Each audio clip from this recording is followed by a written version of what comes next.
when I was in the 6th grade. I was still at Catholic school, parochial school.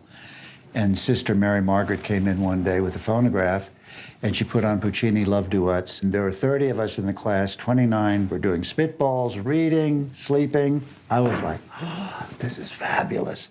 And I wanted to buy records right away, and I got a job at a cafeteria. I was pretty young. I was in grade school. By the time I graduated high school, I had a pretty good collection of records. And so opera was always part of it, and listening to the opera on the radio, the Texaco broadcasts.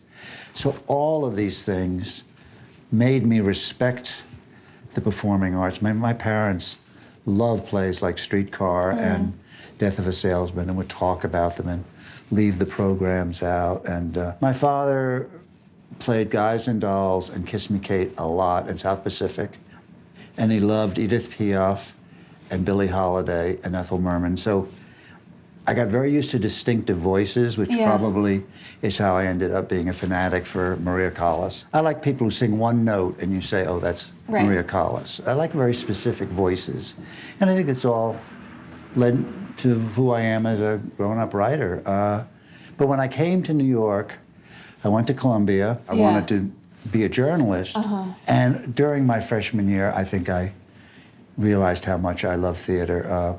But I didn't come to Columbia to go to the theater. If anything, maybe I came to Columbia to go to the Metropolitan Opera. I was much more of an opera buff than I was a potential playwright. And can you describe what you loved so much about opera, even at a young age? The emotions, and that people wore their hearts on their sleeves.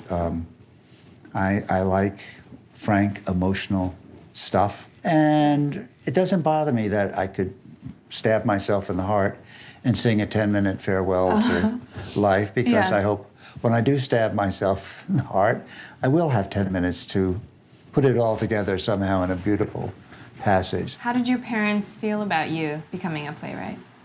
I think they would have preferred I worked for Time magazine.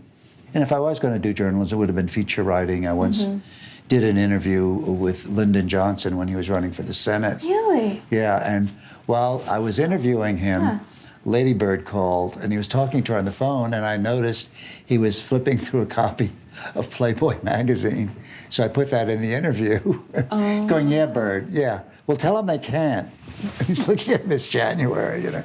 And I thought this was real character stuff. And of course, he called up, or his office did, and really yelled at them, saying, "Who was that teenager you sent to interview the senator? And so disrespectful, blah, blah, blah." But I thought, if he's going to be a journalist, that's the most interesting thing. That's amazing. That's an amazing detail. Yeah.